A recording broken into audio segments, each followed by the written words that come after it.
Hello everybody, Lisa here. Welcome back to my channel and welcome back to Tarot Memoirs. This week we are looking at the Lovers, which should be really fun.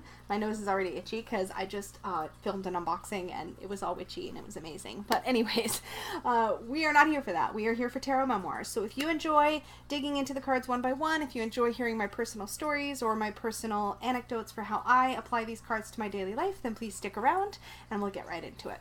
And I'm actually going to do it this week. So first, I have Rachel Pollack's 78 Degrees of Wisdom. So what I like to do, and I don't know if I've changed the format a little bit over time, but I like to dig into the bits and pieces that I've highlighted in my favorite tarot books, and then show some card images and comparative card images, and then I like to get into my personal stuff after that. So feel free to skip around this video and watch the bits that interest you, but I like to provide the context for where I've come at my personal meanings. So the images and the meanings help me do that. So true to form, I'm going to start with Rachel Pollack's book, and this is probably my oldest tarot book and still super relevant, which is awesome. So some bits that stood out to me this week as I studied this. So let's get right into it. So the first bit I highlighted, the earlier version of Trump 6 sometimes bears the title The Choice, and in divinatory readings means an important choice between two desires. And I don't think I've got a card actually here that really shows that choice. So I'm going to probably be sticking with the Rider-Waite style images, but here's our Rider-Waite Lovers card. Okay. Because one woman is fair and the other dark. Yeah, I wish I had another one. Hold on. I'm going to do this. We're going to see if any of these show the three figures. Do I have any? Look at how like specifically Rider-Waite I am. I am so Rider-Waite. Yeah, all of mine are totally Rider-Waite. I should have pulled out a Marseille, but in like Marseille and other traditional decks, you would actually see, and also in the Mythic Tarot, I should have pulled that one, but in the Mythic Tarot, you see three figures, almost as if a man is choosing between two different women, is how I've seen it in some of those older decks. So anyways, that's what it's referring to here, but for now I'll hold up the Rider-Waite image because why not? So, sorry. The earlier version of Trump 6 sometimes bears the title The Choice, and in divinatory readings means an important choice between two desires.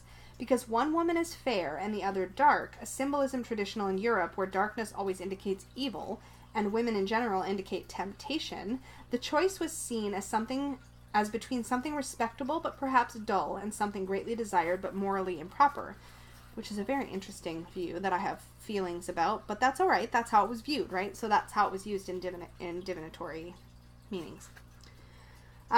On the esoteric level, the choice between the light and dark woman indicates the choice between the outer path, symbolized in the rider pack by the Hierophant, which is interesting, where your life is laid out for you, and the inner path of the occultist, which can lead to a confrontation with your hidden desires. So that's a really interesting perspective when you see that idea of choice, that you might be choosing between the outer, more structured, dogmatic role and the inner, facing your shadow self sort of role. These meanings all see the choice between light and dark in the widest possible terms. So other bits that stood out, and this might get more Rider-Waite, hopefully. Yeah, here we go. Waite addressed a different question. What functions do sex and love ultimately serve in a person's life? And what deep meanings can we find in the powerful drama of two people joining their hearts and bodies? Through love, we not only achieve a unity with someone else, but we are given a glimpse of the greater meanings and deeper significance of life. In love, we give up part of that ego control which isolates us not only from other people, but from life itself. Therefore, the angel appears above the man and woman's heads, a vision unobtainable to each person individually, but glimpsed by both of them together. That I thought was pretty cool, because it's saying basically that this angel is present because they've come together in a union or a partnership. So that indicates and kind of validates, I suppose, the interpretation of the lovers as a partnership or choice, or the making of something greater by two people coming together, or two ideas coming together. So that's an interesting way to look at that. Notice, let's see if I'll bring this in a little closer here. Notice that while the man looks at the woman looks at the angel. If the male is viewed as reason, then rationality can only reach beyond its limits through the medium of passion. So we're saying that the woman maybe refers to passion, the man to reason. By its nature, reason controls and contains, while passion tends to break down all limits. Our tradition has set the body and the rational mind at odds with each other.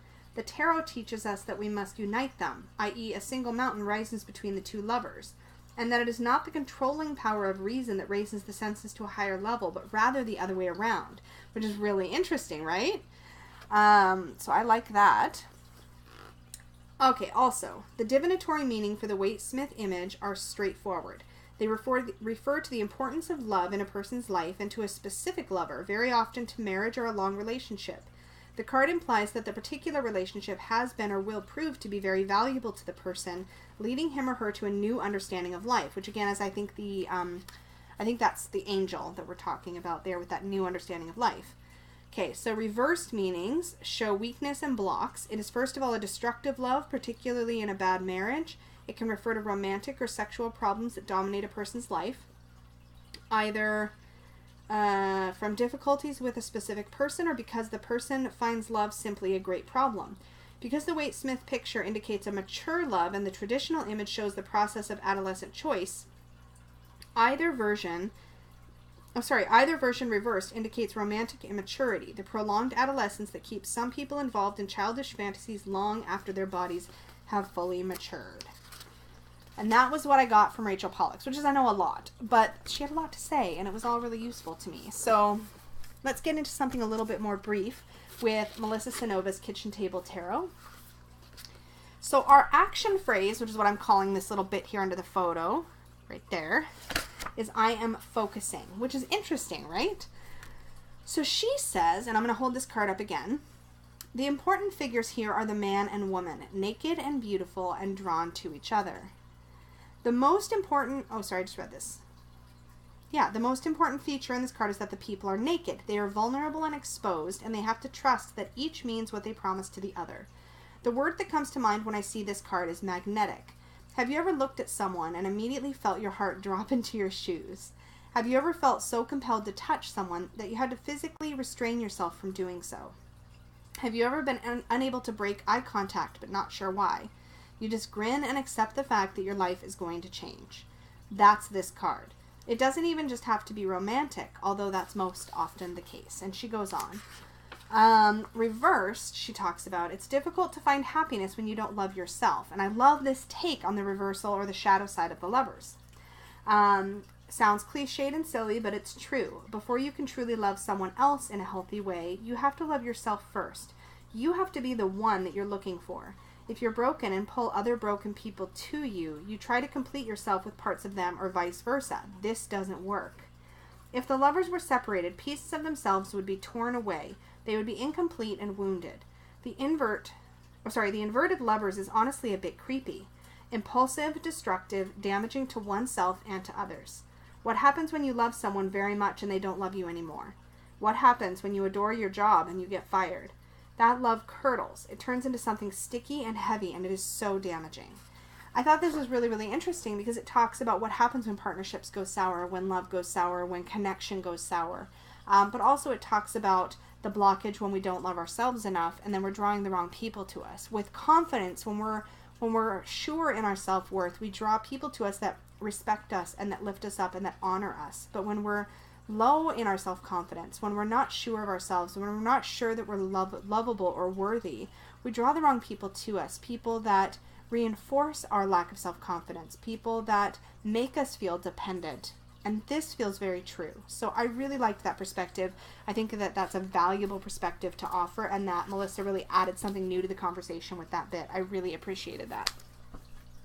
And Benabel Wen in Holistic, did I lose my bookmark? How dare I? What have I done? Okay, that's okay. Oh, it's in there. It just slid. It slid, not slit. It slid. Slid with a D. Yes.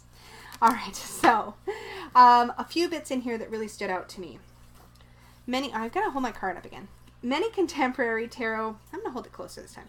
Many contemporary tarot practitioners assign a romantic indication to the Lover's card, and we knew Benabel would give us something different here. I love it.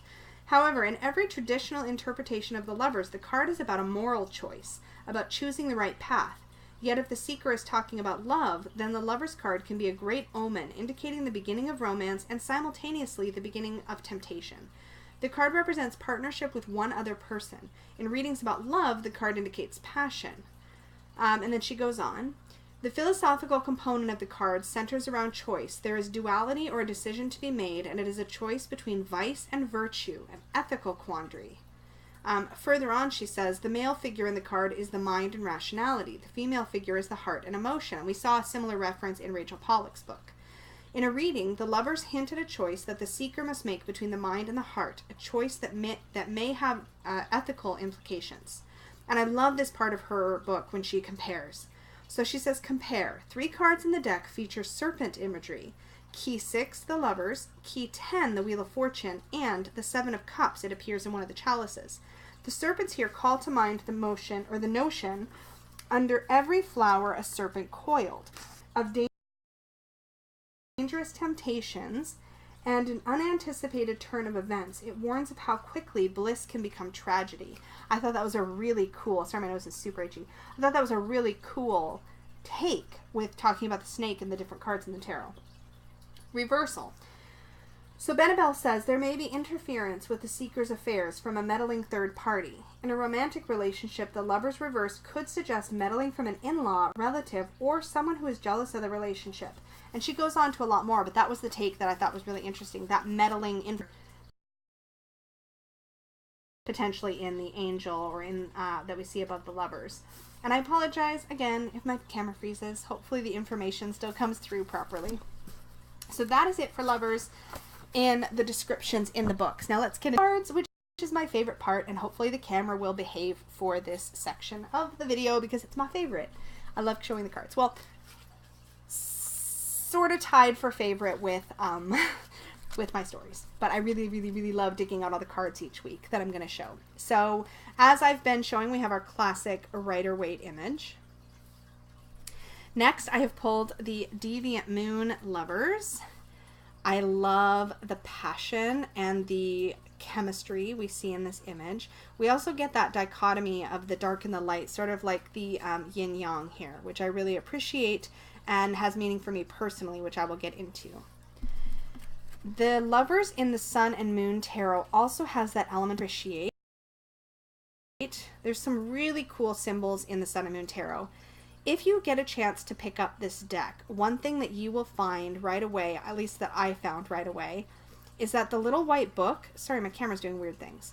The little white book that came with this deck does a beautiful job of explaining every single symbol present in the card. So everything is there for a reason. The eagle and the caduceus, or the snake wrapping around the egg. I think that's a caduceus. Everything. Yeah, it's a good one. I love... My camera is doing weird things, you guys. Okay, hold on. Let's see if I can get it to like stop hiccuping. Okay. I'm asking it to do a lot tonight, to be fair. All right, so the Lovers from the Fountain Tarot. Let's see if I can get it to focus. There we go. So we have 2 figures here seated and creating this light and this bubble around them. And there's a lot about that that I can pull from as a reader. Appreciate the fact that they are in their own little personal bubble, that they are very connected, that that chemistry is there, that they're creating something new from their connection. Love that. I also really love the sweetness and the tenderness from this Lovers card from the Guardian Tarot. And I know this deck is not for everybody. This is a deck that I use so far only for myself. It's very loving and nurturing, and it feels very caretakery. It's definitely a hug deck for me in a lot of ways, something I did not expect. And the guidebook is written from a very self-care and self-love perspective as well, but I just love the tenderness here. Probably this has got to be one of my all-time favorite Lovers cards ever, and this is from the Everyday Enchantment Tarot. We have the old couple in the front, which I just love, that just speaks to a very long-lived romance. And in the back, we have a young couple also. And there's even a kid here that looks like it's chasing it. A child here who looks like he or she might be chasing after a sprite or chasing after something. And there's even, if you look way in the background, a pair of swans. Like, there's so much to see here. But I also am kind of partial to Lovers cards that show a dog, because dogs, and I love dogs. So, yeah. My legacy deck, my Osho Zen Lovers card, has always had everything I need to read. It's beautiful. I love the chemistry here, and the angel as represented by the wings on either side of the heart between them, but also this idea that there's also the heart itself shows a couple. And you can almost see the maturing of the love, like you're seeing the love on two planes, the earthly and the spiritual plane. Really cool. And actually there is kind of an angelic figure above them, I just realized. But I've always sort of looked at the heart with wings as that angel figure. I swooned when I saw the lovers from the textured tarot. How perfect. Let's move it over in front of the candle, make sure it's focuses. Come on, camera, you can do it. There we go. We have this figure, again, dark and light, but this time the darkness is in the woman, which I really appreciate the change here. I love the way that his arms are wrapped around her, because that is a way that I enjoy being held personally. I want to be the little spoon, but it just makes me feel really safe and loved and held, and I love that. I love the intimacy in this image. I love, love, love, love, love it. The Star Tarot, I'm going to switch arms because my arm's getting tired. The Star Tarot, just beautiful. Again, we have the angel. We have this cosmic connection where their hands are touching. Sorry for the LED reflection there, but yeah, just beautiful, this deck. I like this because it gives a different perspective, but this is from the Spirit Song Tarot by Paulina Cassidy, and we see these two wolves running side by side. And so this is a different take. The keywords here are choice and trust. This is a different take on the lovers for me because it shows two figures running in the same direction. So it tells me they have similar goals, they have similar intentions. This is a lot more open to different kinds of interpretation than just romantic love, which I also appreciate. Okay, who doesn't love the Mary L. lovers? Stunning. There's also an element here where you could almost see an age gap as well if you choose to see it that way. There's the dark and the light still represented. They're literally making the shape of a yin-yang, which again, love the yin-yang. I'll get into that more soon, or yin-yang. Love, love, love, love, love Mary L. lovers. I really enjoy the Wildwood lovers here at Beltane, having a hand fasting. Peggy and I had a hand fasting. And it was beautiful. It was built right into our, this is called the Forest Lovers. It was built right into our ceremony. Beautiful, beautiful. I had a leaf. I had a crown of flowers kind of like that. And a flowy dress. And the very sexy lovers from the Druid Craft Tarot. So this one really speaks to passion, obviously. So yeah, lots of different takes on the Lovers card, and it is definitely an enjoyable card to look at different perspectives on, so that's really enjoyable. So let me pull up my notes because I have things to say about the Lovers, as you all probably expect, because hello, I have Peggy and she's amazing, but it's not really actually about that, so let me get into it. So first of all, one of the things I like to talk about is to talk about sort of day-to-day ways I see the Lover's energy in my life from a light and a shadow perspective. So light side, I think of the Lovers in terms of chemistry. So sometimes when there's instant chemistry with somebody, whether it's a romantic or platonic, and chemistry can even be, it can be business, it can be a conversation with a customer or a even a coworker or a supervisor, and it doesn't matter where the power is. But you can have a conversation with somebody in any setting and it just feels like it flows. Like you don't have to think about it. So this comes up with like things like love at first sight, which is big energy. But for me, day to day, I feel that sense of chemistry when I feel like there's somebody I can just relax and be myself with. And I feel like the conversation flows, the connection flows, and this can be in little ways and in big ways. This can be a cashier at a grocery store and you just get that banter going and it just kind of flows. To me, that's the chemistry energy, the daily, mundane sort of energy of the Lovers. And there's also this idea of synthesis. Well, synthesis and chemistry I kind of see as the same thing. So chemistry is almost like that instant connection, and synthesis is a word I think of when it comes to the way that things flow together. So that's sort of the synthesis piece. And the chemistry piece is that instant recognition or connection in somebody else. And then I also see the everyday lovers energy being that work that I do on a daily basis for self-love and self-acceptance and self-worth. Those things really tie into the lovers, because how we engage with ourselves, the chemistry we feel with ourselves, how comfortable are we in our own skin, these things also really speak to the energy of the lovers and that idea of chemistry. Only now we're talking about chemistry and synthesis with ourselves. We're not at odds with ourselves. We're moving forward from a place of synthesis and harmony with ourselves. I hope that makes sense. But that's kind of what I feel. Shadow is sort of the opposite of those for me. So when there's a lack of chemistry, when there's a sense of rubbing the wrong way, even when you have no reason to, you're connecting with that same, well, not the same cashier, obviously. You're at a different store and you have a different teller, and there's at the bank or something, and there's something about that interaction where you just know you're not on the same wavelength, where it just feels awkward and stiff or uncomfortable. There isn't that chemistry. And there's a lack of synthesis. So every piece of the conversation is stilted. And this can be somebody even that you know very well. This can even be something where you haven't seen a friend for a long time and you get together and you just feel like you're forcing the conversation, or it feels very surface. These things for me can be sort of the shadow side of the lovers, or the shadow side of that connection.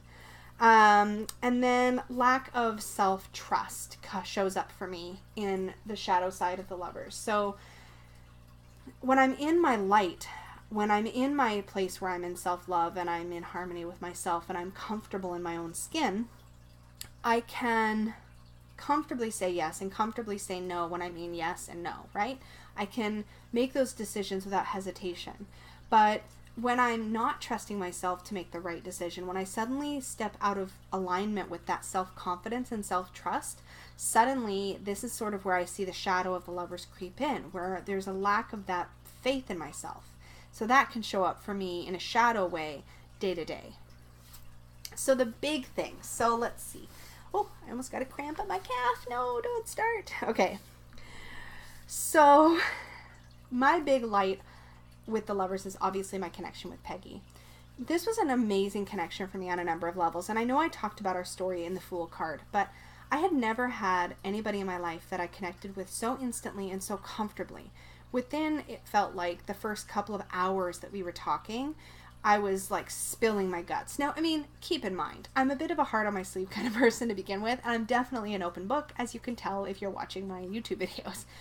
But there was something else. I felt like she, from the very first moment, just sort of saw right through me. She saw past any attempt to impress, any brave face I put on. Like, she could just like peer right through all of that as if it wasn't even there and see me for who I really was from the very first moment.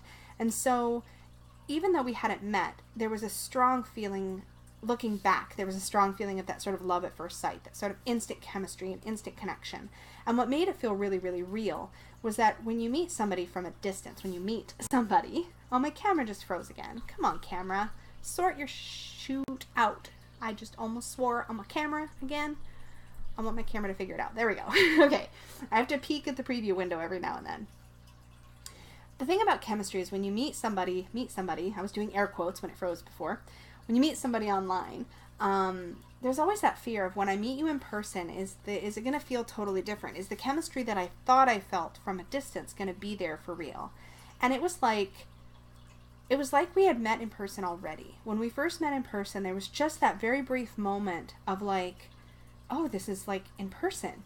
But there was no shift in chemistry. If anything, the chemistry was stronger. But that hadn't been my experience. And I've met a lot of people from the internet because I led a very sheltered life and met almost everybody through the internet. But like meeting Peggy in person was like, oh, like it was more like remembering or like recognition. And so it was very powerful chemistry from the very beginning. And nothing about that has ever shifted for me. It's always felt easy. And I'm going to correct that in a second. But here's what I mean. The connection has always felt natural and as if that's how it's always been. And it's always been comfortable. And it's always been, nope, that's not true either. But the flow has always been there. The chemistry and the synthesis has always been there. To clarify, does that mean it's always easy? No, of course not. She challenges me big time. And in a lot of ways, this is what I was going to talk about with the yin-yang. We're opposites. She's very fire and I'm very water. Just in our personalities. Like, forget our charts and all that other stuff. She's very fire and I'm very water. And we actually chose the yin yang as a symbol of our relationship early on, even before the wedding. We both have fire and water yin yang tattoos that we got to represent that connection, because we felt that there was that balance and also that cohesion. There's just that little bit of water in her and that little bit of fire in me. And we literally, to the way that we've experienced our relationship and our connection, it has always been a yin yang, yin yang, whatever. It's always been that. It's always been that cohesive balance. And so when she's in her like really fiery state, my water comes in and kind of soothes that and balances it out. And when I'm being overly watery, her fire comes in and reminds me to find that inner fire and pull that up. And that's very powerful for me, and a very powerful symbol in my life for what the energy of the lovers, of that strong connection and strong synthesis, can feel like and can look like on a big scale. And is it always going to be romantic love? No. I've had friendship connections that have felt like that before, where the first time we meet and we start talking, we feel like we're on the exact same wavelength. And it's powerful, and it's easy to talk the deep stuff, and it's easy to dig into all of the layers. And we understand each other even when we can't finish sentences. And that's just as powerful and just as meaningful. It doesn't have to be always romantic or always sexual. The lovers, to me, symbolizes that charge you get when you just know that there is a connection meant to be. It can be business, it can be friendship, it can be romantic. But in me, definitely Peggy and my relationship totally encapsulates what I see as that chemistry. So, more talking about me and Peggy. You guys will get used to it, I'm sure. But I want to close, as usual, with my new tradition of ending with a few questions for contemplation. Now, I get these from the book Journaling the Tarot, a little book of big questions by Andy Matzner. I don't know that I always have it in the description box below, but it's easy to look it up on Amazon. You can order a print copy, I believe, or a digital copy. I have a digital copy, a Kindle copy. And so here's the questions that I selected for you to consider journaling about. As always, I would love for you to share your experiences with the lovers down below, or in the Supportive Tarot Facebook group, or anywhere you want to share them. I also recognize that sharing stuff that's so personal might not be for everybody, and that's okay too. You're always welcome to comment in any way that you want on this sort of content. But I really encourage you, even if you're not sharing in public or sharing with other people your experiences of the cards with this Tarot Memoir series, maybe consider doing some of the journal prompts or doing your own writing to consider how the energy of each card shows up in your life. So here are our journal prompts for this week. First, how are you connecting with others? Number 2, where is the passion in your life? Number 3, who or what do you value in your life? How are you honoring who or what you value on a daily basis? And finally, what gift can you give yourself? So with that concludes our Tarot Memoirs of this week. Oh, my camera. Holy cow. It's doing some spazzy stuff. Hopefully it fixes when I upload it, and if it doesn't, I'm very sorry. I'm still sort of new to the video thing, but we'll sort it out, I'm sure. So in any case, I also really sort of solidified this week that when I get into the minors, I'm going to be looking at them in groups. So I'm going to be looking at the aces as a group, the twos as a group, and so on through the tens, pages, knights, queens, and kings. So that will be interesting. Those videos might individually be a little bit longer. I'm not sure. We'll see how I do with it. But I realized that doing this for 78 weeks might just be a little bit unrealistic. So I thought I would rein myself in a little bit, because I've got this series going on right now and also the Tarot de Marseille on Earth series, and there is more that I want to do, but I need to pace myself. So says all of my spirit guides. So we're going to rein it in a little bit, and I'm going to do those numbers in a group, and that might also go beautifully alongside my numerological studies at the moment. So that's what we're going to do. But we have a lot of major arcana to get through first. So you're still with me for one card a week until we get through all the major arcana. So there's quite a few weeks left to go. I really enjoy doing this series. It's the favorite thing I think I'm doing on YouTube right now, and I really appreciate those of you who appreciate this series and who are watching it and participating with it in whatever way that you are, even if I'm not aware of it, because I think it's a really powerful exercise. So as always, thank you so much for joining me, and I look forward to seeing you again next week.